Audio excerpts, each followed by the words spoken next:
Electra-Woman and Dyna-Girl meet the Pharaoh. Behold, at last I have my treasure. Watch out! Who is one tough character. Be gone! Electra-Woman and Dyna-Girl meet the Pharaoh, who believes that the power of the Solaris will help him take over the world. Behold, at last I have my treasure. What's going on here? Electra-Woman, Dyna-Girl. The Pharaoh and Cleopatra intend to rule the world, but will our heroines prevent them? Stay tuned. Ladies will be battling laser beams. Let's activate the laser and be gone. Come.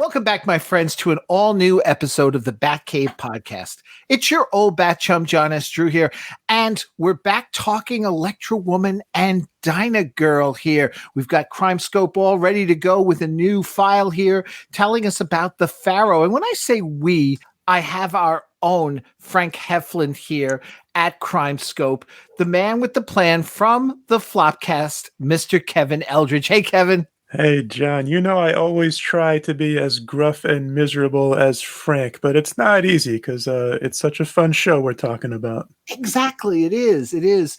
You know, and it's interesting because just to let people know, Kevin and I usually do these in blocks of 2, and this is the first of 2. And something I noticed different this time around with these 2 episodes compared to the previous ones we've done is, and more so with the next episode we're going to do, is the references to Frank as the professor. I don't think he's ever been referred to that in any of the other episodes. Oh, that's interesting. I didn't even notice. Wow. Yeah. There's so much we don't know about Frank. There's levels and layers to the mystery of the man in the basement. The man in the basement. That's, you know what? Maybe that's where that whole thing of, you know, nerds in the basement. It's like everybody just was like, someday I want to grow up and be like Frank. That's right. That's right. Pretty girls live upstairs. I'm downstairs. There you go. We've figured it all. There's where it all came from, folks. Electra-Woman and Dyna-Girl. So, like I said, today we're going to be talking about the Pharaoh. And as I very, badly mangled it up and managed to edit it out as nicely as possible last time, I referred to our Pharaoh as being played by Mark David Chapman. But he's not. He's played by Peter Mark Richman. Slight difference, yes. Slight difference. You know, it's funny going into this. Prior to it, I didn't give it any thought. I don't know why, but as I started watching it, all of a sudden, I started having visions of Victor Buono and King Tut and going, oh, sure. All right, imagine if Victor Buono was here. And I know that might have been a bit too on the nose and everything with all going on. And of course, Richman's performance here is a lot more subdued as the Pharaoh. Absolutely. And when we first get that look at the Pharaoh, and I immediately go to Steve Martin. Like the resemblance to Steve Martin's King Tut character and song is so strong that I was going back checking the dates. Like, wait a minute, what was first? And this was first, Electra-Woman, because this was 1976? 76, yep. And Steve Martin's King Tut, that was 1978. Oh, is that late? Yeah. So who copied who? Oh, okay. But they do look very similar. Just their faces are rather similar. So you put that Pharaoh suit on both of them. It's a very similar to SNL with Steve Martin. Mm-hmm. Yeah. And I think I mentioned the last time in the last episode. For me, I mean, he's this guy's done a ton of television movies. He's a character actor, but to me, he'll always stand out as the financial guy who gets woken up in Star Trek: The Next Generation from the 20th century, so confident that business would continue as usual 400 years later. This guy had so many fun credits. The Peter Mark Richman, who he died just last year, died in 2021, age of 93. I believe we talked about him we do a memorial show on the Flopcast every year. But his credits, though, I mean, as far as just kind of nerd credits that we would appreciate, on Superman the Animated Series, he was the voice of Abin Sur. That was the original Green Lantern who crashes on Earth and gives the power ring to Hal Jordan. He did that voice, which I think that's a cool credit. Did a lot of cartoon voices like that. We had the woman who played Miss Dazzle in previous Electra Woman episodes. She played Chrissy in the pilot of Three's Company. Yes. This guy, Peter Mark Richman, he had a recurring part on Three's Company as Chrissy's father. Mm-hmm. So there's two Chrissy Three's Company connections to Electra Woman actors. He did $6 Million Man. He did Bionic Woman. I'm sure you are very familiar with him from those parts. Also, a Twilight Zone. He starred in one of the last Twilight Zone episodes back in the 60s, The Fear, which was when it was him and a woman, and they believed that they were being chased by a giant alien. It's like there was a big footprint on the ground, and there's the big alien with one big eye. One of those classic Twilight Zones. So yeah, this guy had an impressive career.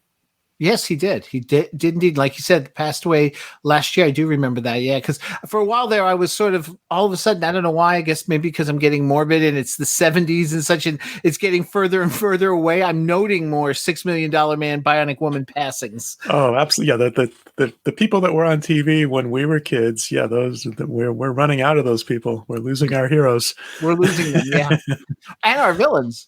And our villains. That's true. Yeah, that's true. Well, let's get into this episode here, The Pharaoh. It aired November 20th and 27th in 1976. The famed Museum of the Seven Seas awaits peacefully in its slip for the gala public debut. The museum's star attraction is an exhibit of priceless Egyptian artifacts recently exhumed from the tomb of King Ramesses II.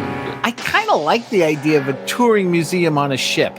Sure. Interesting location. Although they can say whatever they want for the location, and then the location itself always looks pretty much the same because it's the set. Come, Princess Cleopatra, my dazzling Delta Dahlia. Later, Pharaoh. My pet, I just did my nails. I'll ignore your petty vanity, sweet Cleopatra. Behold, at last I have my treasure. So great about a crummy little pyramid, it doesn't even go with our furniture. That is a secret that only I, the last living pharaoh, will impart me to. A secret that will allow me to take my rightful place as King of Kings, the all-powerful monarch of the world. And I shall be queen. Come on. Come. It's the set. I wouldn't be surprised if it's the exact same wall and everything. Oh, I'm sure it is. And they just redress it and such for this. Another museum piece. Okay.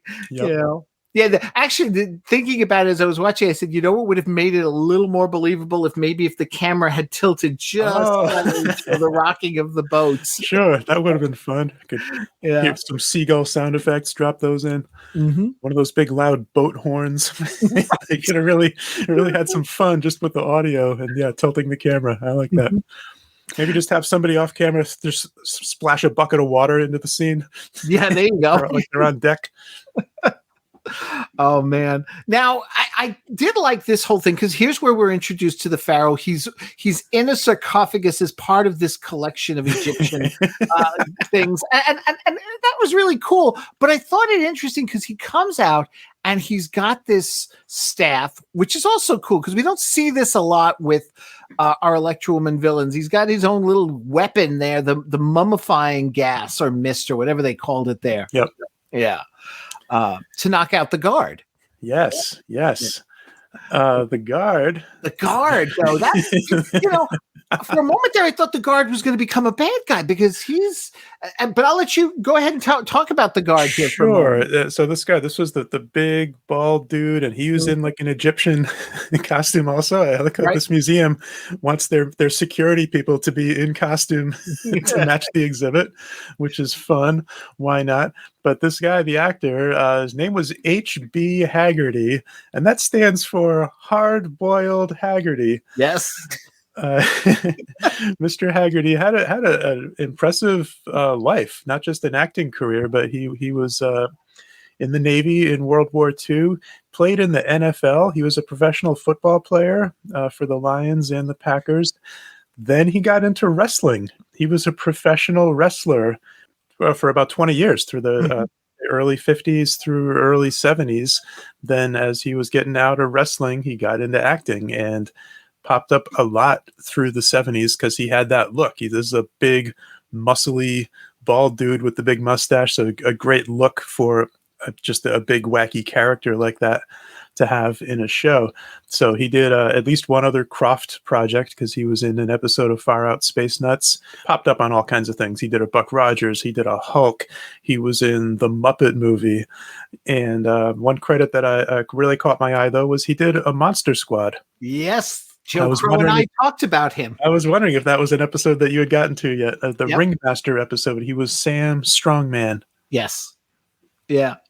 That was what I was going to point out. There's our little connection between Electra Woman and Monster Squad. Yes, I love it. Yes, that was a fun one because the whole idea of the ringmaster holding 20,000 kids hostage. And it's him and Strongman and another woman.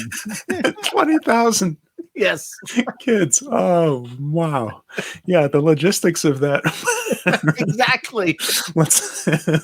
Let's not dwell on that. That's a whole other podcast. Right. Wow. And then as long as we're doing actor credits right now, we have Miss Cleopatra, Princess Cleopatra, I'm sorry, the henchwoman for this episode, and Princess Cleopatra played by Jane Elliott. Jane is still alive, happily, at age 75. We should say Hard-Boiled Haggerty. He died in 2004. He was 78. Right. Jane Elliott still with us. And interesting thing about her is I believe it was in this episode, shooting this episode, she befriended Deirdre Hall. Deirdre helped get her into daytime soap opera work, where she flourished, and she's had did a bunch of different soaps, but General Hospital, she started working on in the late 70s, so just a couple years after this episode, and is still there. I think I didn't know they still made General Hospital, but evidently they still do, and she's still working there. Yep. She's done over about 1,000 episodes. She's Tracy Quartermain, the matriarch, I believe, of the Quartermain family. Wow. Yeah. So I love that apparently goes back to this Electra Woman appearance. That connection with Deirdre got her into soaps. Yes. Amazing. Yep. Yes, and then like you said, she continues to. She appeared in multiple ones, but General Hospital was a pretty mainstream that through since the late 70s that she's been involved with. Yeah, wow, what a run! Right, exactly. Yeah, I thought that was interesting though because he's in the sarcophagus. He comes out, he knocks out the guard and such with his mummifying mist and such. He steals this pyramid. The Pyramid of Ramses II. That's it. The Pyramid of Ramses the Second. But then he gestures and he goes, my Princess Cleopatra. She just comes off stage. I thought that was it. It's like, was he in the sarcophagus all the time? I know, and I'm putting too much thought into a kid's show, but I just found that interesting. And she just comes up from the side, and then of course she's another one of these, just like in the Batman show. Whenever King Tut had his Cleopatra or his Nubian princess, as he would say, and she was a Nubian. She's kind of like not exactly regal in her presentation. Yep. That way. Yeah, they often will use the villain will sort of be kind of playing it straight. I mean, over the top and ridiculous, but just being that classic goofy villain, and the henchman or henchwoman can be a little sillier, can be a little more out of character. Like she comes across as more like a modern woman, Right. as opposed to an ancient Egyptian. Exactly. Yeah. Now, I do also say I gotta love, because I think this is the first time we're seeing this. Rather than just simply, hey, let's get a call and head back, Laurie and Judy are actually then shortly thereafter at the scene of the crime, covering it for their magazine, taking pictures and such. With this exclusive and a few good pictures, we'll make the cover of Newsmakers for sure. Right. Now, why don't you start over there while I go upstairs? Oh. What was that? Look, the guard. Well, he's all green. Maybe it's something he ate. Excuse me, are you all right? I think. Yes, I am. Something very strange has happened. Oh, it's gone. Stolen by some infidel. Well, what was stolen? By what infidel? The Pyramid of King Ramses II. The only one of its kind. An absolutely priceless object. I must report this immediately. Quick, Judy, you get some pictures of this entire area while I contact Frank. Right. Only the wooden pyramid was stolen. As far as we know, Frank. Now let's see if Crime Scope can give us a fix on the most likely suspects. We've got 3 likelies, Laurie, but 2 of them are in jail. And the third? The most precocious philanderer this side of the Nile. The Pharaoh. Don't forget Princess Cleopatra. You'd better get back here on the double. We're on our way, Frank. Let's go.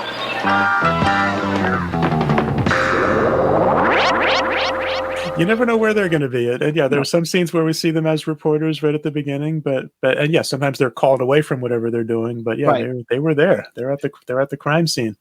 Yeah, no, it's a nice little because a lot of times it's just, oh, we're just coming out of something, and it's it's a quick thing. Here they get to sort of, they're there for a short time and this was something we always brought up in the 60s for the 66 show, was we actually kind of appreciated when we would get Adam and Bert out of costume as Bruce and Dick. So seeing this here at the beginning again, as much as we love them as Electra Woman and Dinah Girl, letting them be Laurie and Judy and showing a little bit of their normal life is also kind of cool. Sure, and what a crime scene it is, with the hard-boiled Haggerty is unconscious on the floor in his little Egyptian costume with the giant kind of green blob glow around him, the mummifying spray, which Dinah Girl comments maybe it was something he ate. I love that line. He's always good for a witty one-liner. Yes. That's a great line, though. And then we cut to the Pharaoh's hideout. And I got to say, for Saturday morning show, this is a pretty nice looking setup he's got here. I mean, it is still with the black background studio like we often saw in the 3rd season of Batman 66. Right. But they put some real details into the set design. Mm-hmm. Mm-hmm. I like it. I like it. They do some nice jobs in general on the show with the sets, with the props, some impressive looking stuff. Mm-hmm. Yeah. Unfortunately, he can't seem to make the pyramid work for him because he doesn't have the instructions, as he says, the hieroglyphics. Yes. Yeah. It's all Egyptian to me. Yes. Which is a nice little touch. And then we cut back to Electra-Base, where now Laurie and Judy have shown up. And Frank's got a new gadget. Once again, every week, here's a new thing. Yep. Hi, Frank. Hello. While Crime Scope is searching for a report on the Pharaoh, I have something I want you ladies to see. Mm-hmm. Here it is. It's called the Electra-Scope. Oh, it's beautiful. Why don't you just put that around your waist? Terrific. Huh? How do I look? Oh, terrific. You ready? We see a sort of a strobe light effect, and apparently it speeds you up. If you're using the Electra-Strobe, now you move and think at super speed so that everyone around you appears to be moving very slowly. That seems to be the concept. That is incredible, Frank. But explain this. Why did it make you and Dinah Girl go into slow motion? Well, actually, nothing slowed, Electra-Woman. It was you who sped up. You see, with electrostrobe, you move, you react, you even think 10,000 times faster than normal. Oh. And Electra-Woman's incredible speed made everything else look slow. Precisely. Electra, wow! Oh. It reminds me, to go back to a $6 Million Man Bionic Woman reference, the Bigfoot episodes in which the aliens had a device like that called a TLC, a timeline converter, in which you would move faster in time than everybody around you. Yeah. You know? Although their effect was just to have you disappear and then reappear wherever you needed to be a split second later. Right. Yeah. Usually if you're going to see a super speed effect, it's the person flies off in a blur or disappears and pops back up, that kind of thing. But in this case, like, we were along for the super speed, so we were experiencing it in normal time, and the world slows down around us. Mm-hmm. So right. Yeah, I'm trying not to think too hard about how any of this works. I know. Well, there's plenty of fans who would say that, the TLC and Bigfoot is when $6 Million Man jumped the shark. Too, no, I would disagree. The Bigfoot on $6 Million Man, I would argue, is the most wonderful thing that ever happened. I've got to admit, I've always loved it myself, but Absolutely. In some ways I can understand those too. I can understand too where they're coming from, but I don't necessarily agree. So. I mean, Bionic Man, aliens, Bigfoot, Andre the Giant, all coming together. That's the best. That is, yeah. So the Pharaoh goes and sets up a trap. He wants the two to step into the front of one of his, he calls it a projector. So he's got multiple ones, apparently, from the sounds of it there, in a theater. So he then, can have them trapped. And while he's doing that, laser beams randomly shooting at them, and they can't move. So they can't get away from it. The only problem with this whole setup is, at first they get there, they see the princess. She seems to be trapped on the stage. And even with, Electra-Woman's warning of, be careful and such, they still manage to get themselves trapped anyway. Because was she trapped on the stage, or was she just standing on the stage? I know. As soon as they arrive, then she just runs away. Well, it looked like she was struggling with something on the stage. Yeah, I guess. Yeah, that was a little hard to tell there. And then, of course, the gas paralyzes them. And I get, okay, they can't move. And even if, as they, the gas effects start to lift a little, they can move a little, but they can't move their legs. But then they try the electric comps because they're like, well, just, anti-grav out of here. And it's like, they're not working. We always got some sort of explanation, or there would be Frank going, I don't understand it, Dinah Girl and Electra-Woman, but like, no, nothing. It's just they're trapped. We go to commercial. Yep. Yeah, so many layers to what was going with the combination of the mummy spray, the laser beams, the comps being out. Mm-hmm. Yeah, a lot going on. But I did like, because we get this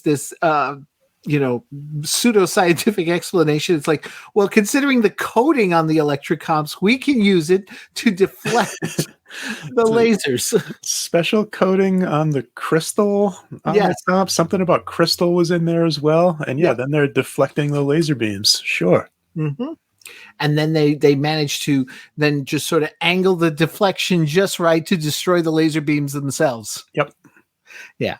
I was fine. I thought that was fine. Okay. Yeah. It's very odd to just to have the trap just be on the stage of a theater for no particular reason. Right. But it worked. It worked, exactly. So they get free. They're able to finally move, and they find that he's discarded the pyramid, which I thought was interesting. Well, I guess he got what he wanted out of it, so it's not like he needs it anymore. It was never about that item, really, in terms of value.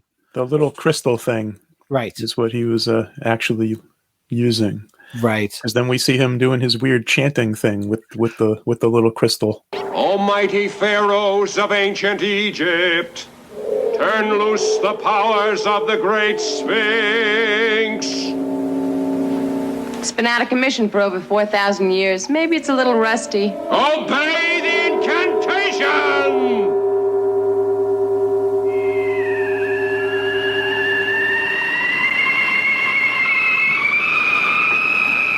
Princess Cleopatra, permit me to introduce Solaris, a creature of pure energy. No force in the world can stop this fantastic creature, and he's here to heed my every command.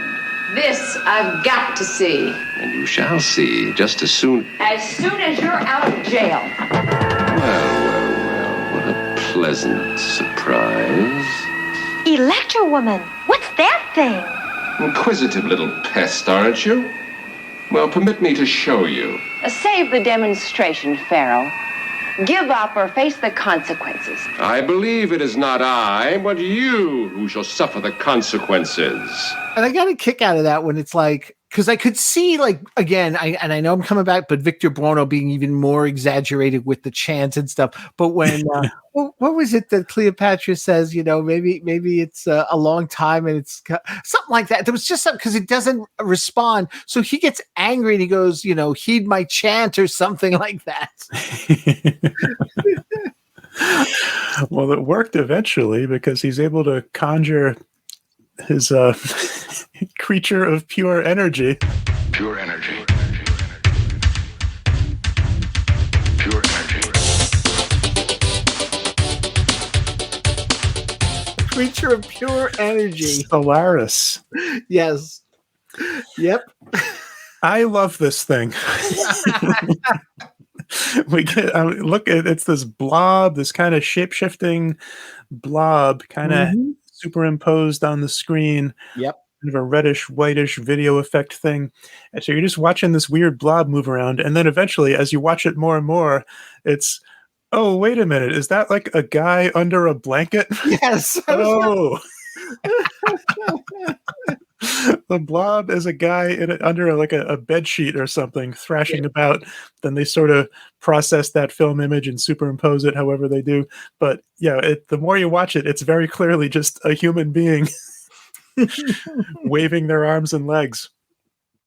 It's funny because when I saw it, I instantly, and I know you don't watch it, but there's an old episode of Doctor Who from 1973. It's the 10th anniversary episode in which the first three doctors meet up and have to fight off this creature who's living in the antimatter dimension, and he sends an antimatter monster, and the thing looks exactly like, other than it's purple, and it does the same, and you're like, that's just a guy in a, like you said, in a blanket. Sometimes and I'm thinking, you need a guy under a blanket.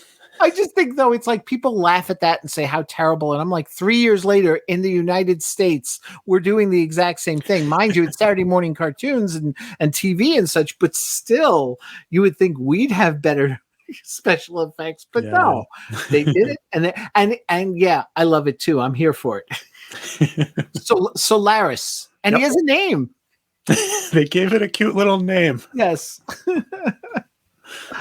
So he's freed Solaris, and that's when Electra-Woman and Dyna Girl show up, and he basically sicks Solaris on them, and I like this too, because basically I guess they were able to, with whatever, sort of widen him out, because he kind of grows larger and engulfs the two of them. I give him this much credit. It actually works, the effect. I mean, he covers them. They're not like out of shot with, like, oh no, you're not covering them entirely or anything. And they drop. But what gets me is he says, annihilate them.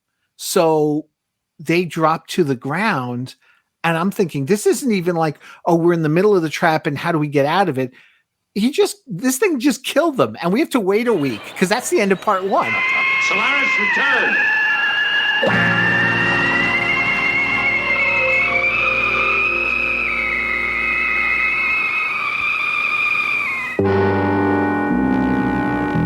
Come, my lovely. Shall we go wreak a little havoc? Eh?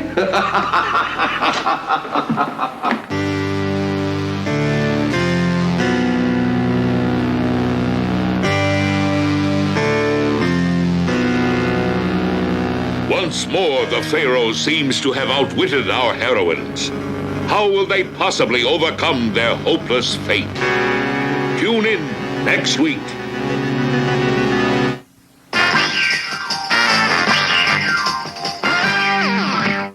What's behind the brand of hot dogs you buy?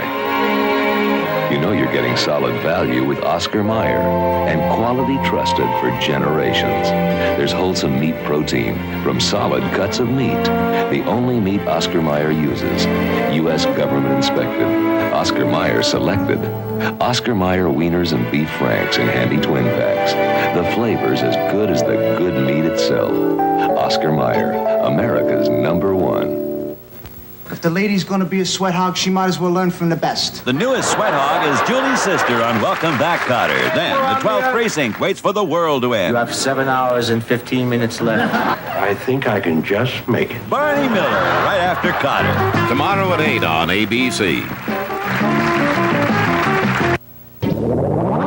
Electra Woman and Dinah Girl meet the Pharaoh. He's out to get all the energy in the world and stop Electra Woman with the Solaris. In case you haven't heard, I am the Pharaoh. Hit him again! Harder! The shield's still holding, but for how long? When you buy the world's best-selling jeans, you get good-fitting, great-looking heavy denim jeans, and you get some very impressive stitching on the back pockets. They cost around $14.50. When you buy plain pockets from JCPenney, you get good-fitting, great-looking heavy denim jeans, and you get absolutely nothing on the back pockets. But they only cost $10. No kidding. Plain pockets, only at JCPenney. The big difference between us and them is the pocket and the price. Friday Blast Off with Donnie and Marie Osmond and their special guests, Bo Diddley, Andy Griffith, Paul Lynn, and the What's Happening Gang. Donnie and Marie. Then, born without immunities, his parents protected him from everything. My son's not a freak. Except growing up. I just want to be like a man. John Travolta is the boy in the plastic bubble right after Donnie and Marie. Friday night starting at 8 here on ABC. The fantastic Electra Woman and Dinah Girl meet up with the Pharaoh. Ladies and gentlemen of the television audience, in case you haven't heard, I am the Pharaoh.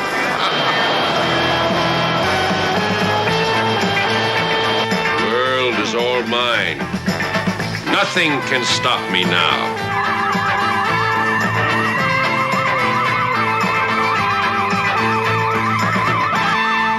And when you come back a week later, what do you find?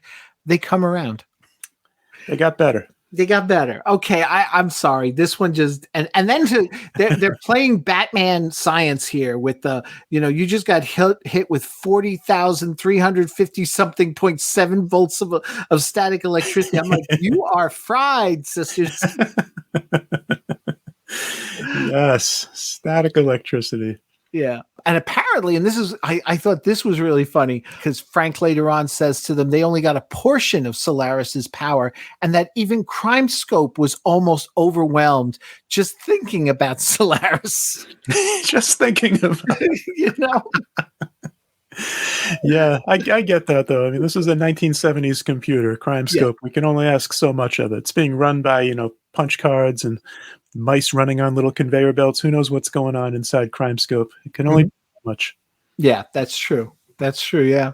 So then we get our Pharaoh taking over the airwaves of the TV channels in the city, demanding that he wants $10 million or he's going to drain the city of all its energy. He wants $10 million in small, unmarked bills. Looking for cash. Yes. I feel like in later times, a supervillain, there'd be some sort of a transfer of some sort online. But in these days, it was back up a tractor trailer full of 10s and 20s. Small bills. Wow. Yeah.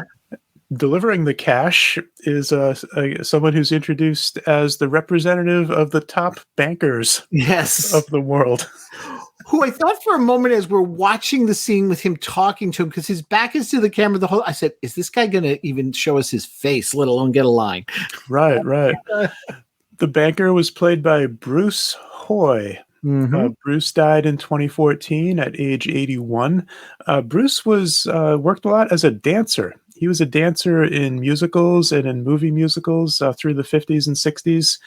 Another Croft credit, he appeared playing different characters, but he appeared in 3 episodes of Sigmund and the Sea Monsters, which would have been just a couple of years before this. His final acting credit was he played a fisherman in Pete's Dragon the following year, which is a movie I loved as a kid. I did too. I saw Pete's Dragon at Radio City Music Hall. Oh, wow. Yeah. That was a big class trip, 3rd grade. I remember it. Loved it. And I had the Pete's Dragon color form set. Oh, excellent. Yeah. Were the Rockettes there, all dressed up in dragon costumes? Not in dragon costumes, unfortunately, but they were there. They were? Okay, that's what's important. We did get a rock. At the time, I didn't think anything of it as a 3rd grader. It's like these women are dancing. That's all. They're kicking up their heels for us. Yeah. But as the years went along, the Rockettes meant more and more to you. Exactly. I've never been to Radio City Music Hall. I'm not a New Yorker like you, but I have been to the city a few times. But I did actually see the Rockettes once. Strangely, I went to a recording of Late Night with David Letterman, and they did a bit on Letterman where they had the Rockettes lined up starting at a soda machine. Dave asked for a can of Coke or something out of a vending machine. They got the can, and then the Rockettes had a kick line stretching away from the vending machine and down the stairs and eventually into the studio, and they passed the can of soda along until eventually they came kick dancing out to Dave's desk. And I was in the studio audience that night. I bet he had to open that can very carefully. Yeah, that can had seen a lot of action throughout the 30 Rock on its way to his desk. Yes. All right, so we've both had weird Rockettes experiences. Exactly. There you go. Excellent. Now, I did like this too, because he says he's going to drain the city of all its energy, and he starts doing so. And of course, Electra-Base goes dead. Yeah, Frank's in the dark. As usual, I was a little bit in the dark, right? And I like that. I don't know what he was doing. At one point, they just show a scene as he's trying to get power. He's got candles, lit, which is fine. But he's like rolling this panel, and it's just a panel of some. I'm like, what's that going to do? We never find out. I thought it was a chalkboard at first. Yeah, it was a big flat screen thing. It's just supposed to be generic equipment, I guess, as he's going through whatever his process is to restore power. Yeah, exactly. He's a professor. He knows what he's doing. He's a professor. He knows exactly. Yeah. They go out, the two of them, back to the Pharaoh's hideout for a final confrontation with Solaris. And I got to give him credit. Okay, not like jam-packed action, but they make an effort to, because it's like, first use the electro shield, then let's degravitate and try and fly above it and such. And of course, Solaris is able to fly as well, so he goes up after them. I like that all the cash is there. The Pete's Dragon dude did deliver the cash. Yes, you see Princess Cleopatra is just dancing with cash being thrown around. Mm-hmm. Solaris at one point, while they're just hanging out enjoying the money, and Solaris is just kind of flopping around in the middle of the room, just standing by like a faithful German shepherd. Right. Yeah. That's also like the funny thing. I mean, Solaris doesn't seem to realize it's like, you don't really need the Pharaoh. But then when the battle gets going, we've got the Electra shield, which makes those little dots pop up around people. They're degravitating, they're electro shielding. Yep. And then Dyna Girl gets the idea because she sees the crystal, so she uses her beam to bring it over to her and Electra Woman. And I thought for a moment, it's okay, all right, they've got the crystal, now they're in control of the creature. But no, Pharaoh still is like, okay, you go finish them off to and it does. It starts advancing on them. Solaris is out for blood.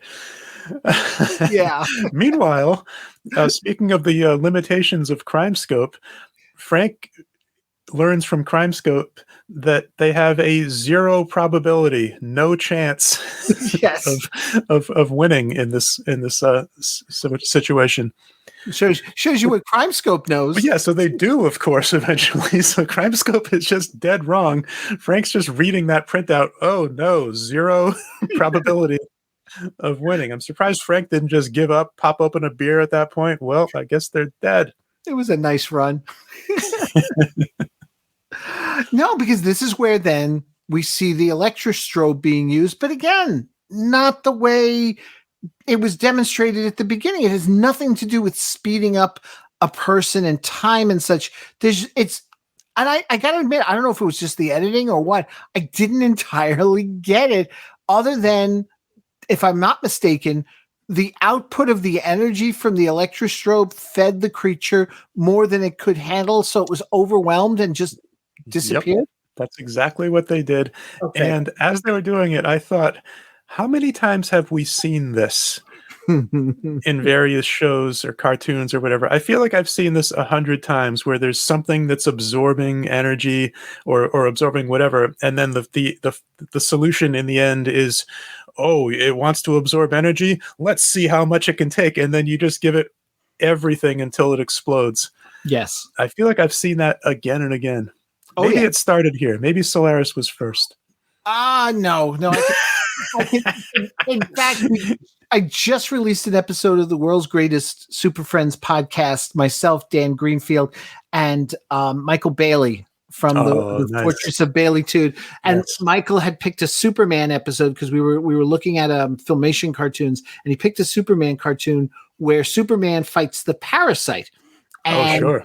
And the Parasite's draining his energy and such. And Superman at one point goes, well, wait a minute. No human can contain the power of Superman. I'll just give him it all. And basically it becomes too much. The Parasite goes running off until he fades away. And we're all sitting there going, he just killed a man. In the 60s, you could do that on a children's show. Yes.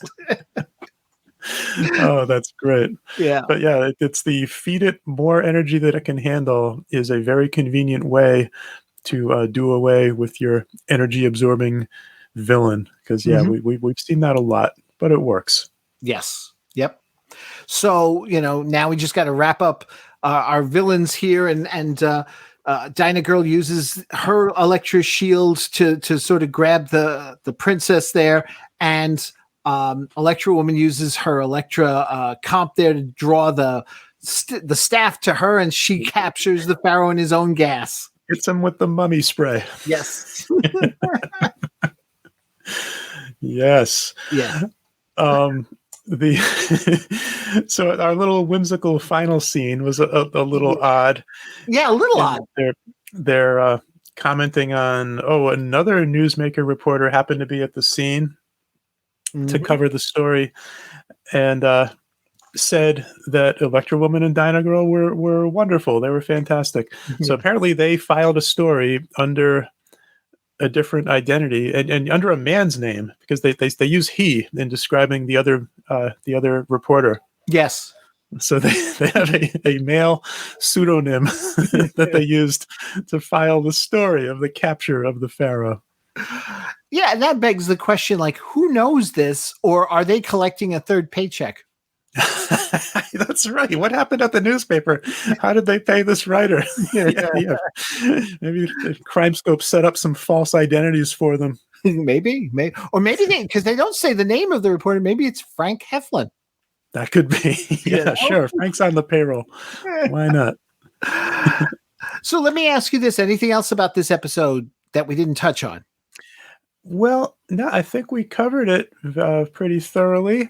I enjoyed this episode. We're in the home stretch now. There's only a couple left, and I feel like these shows are so fun. There's so much. I mean, these are short shows. 22 minutes maybe after you chop out the commercials, right? And yet they pack so much in. There's so many scenes, so many quick cuts, so many twists and weird props and weapons and characters. They pack a lot in every single episode, and they do it really well. It's so fun, and I think they did it again here. I agree. I agree with you. And as I said, I went into it going, Victor Buono and stuff, but he definitely makes his mark here, Richman, as the Pharaoh.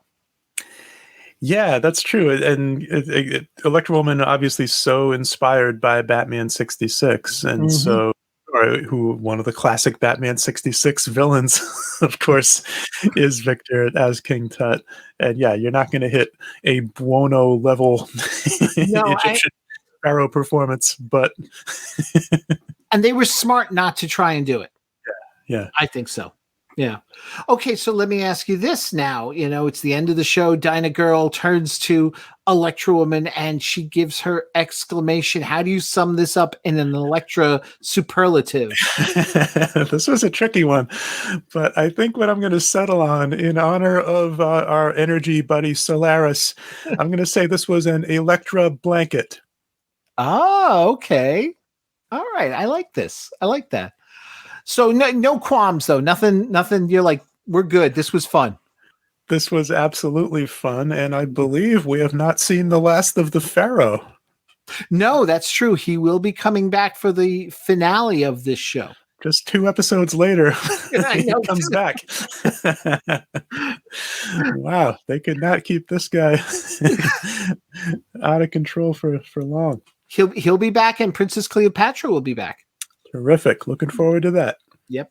I would say, to use a song, not of the time, but that is related, Electra, Walk Like an Egyptian. Oh, nice. Very nice. Sure. I'm a major Bangles fan. Yes, there you go. Now, a lot would have fit right in. The Bangles in their Walk Like an Egyptian video costumes, they could have wandered right onto the set of this episode and fit right in. They could have been on the stage. Yep. That's true. That weird empty theater stage. Why didn't we fill that with Bangles? Now you've got me wanting to sort of crop them in. Yeah, let's do that. Any of your listeners who are Photoshop aficionados, could you please insert the Bangles into this episode and send it to us? Oh, man. All right, then. Before we head on out of here and shut down Crime Scope for now, Kevin, what's happening on over at the Flopcast? Yeah, the Flopcast is my regular podcast, part of the ESO network, and it's my co-host Cornflake and I every week just being silly. We just do a silly, goofy, nerdy show every week in which we tend to obsess over a lot of pop culture nonsense of the past, especially 70s, 80s stuff, the Electra Woman era. So please check us out. We're at flopcast.net and we're on the ESO network. You can find the Flopcast. We actually just passed our 10-year anniversary of doing the Flopcast, and we haven't missed a week. It's been every week for 10 years, which I think it just means we have a problem. It's an addiction. It's a tragic addiction for which there is no cure, evidently. Maybe some mummy spray to knock me out and I can take a week off. There you go. Well, you can find, on any of the major podcast applications, or you can head on over to flopcast.net. Yeah. There you go. All right. Well, Kevin, thank you once again for being here for this episode. Absolutely, John. Thanks for having me. Always super fun to be on the Batcave podcast to talk Electra Woman anytime. Well, thank you. And folks, stay tuned. We'll be back in just actually a week's time. I'm planning to try and get these out on a more regular basis here. This has been a slow process. I know, right? Electra Woman review has become our life's work. Oh yeah. 8 episodes and like we said, because I'm game for it. If you are, I would love to do the pilot with Marky Post. Oh, we are absolutely covering the Marky Post pilot. There you go. But we'll be back next week, actually, with Jim Beard and I talking some Batman 1949.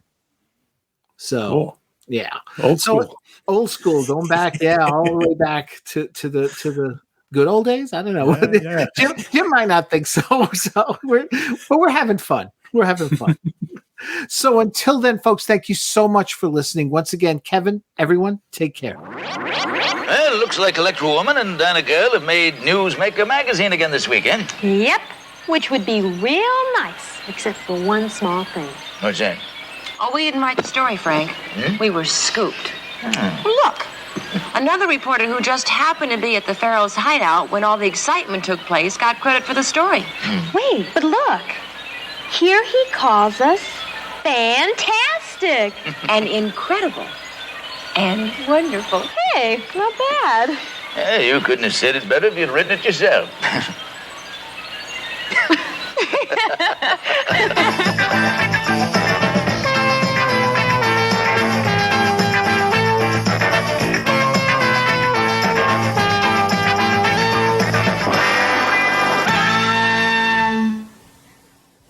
Next week, our super duo meet the diabolical Spider Lady, whose disguises prove baffling. Tune in. Okay, Dinah girl, let's not take any chances. Now you can escape.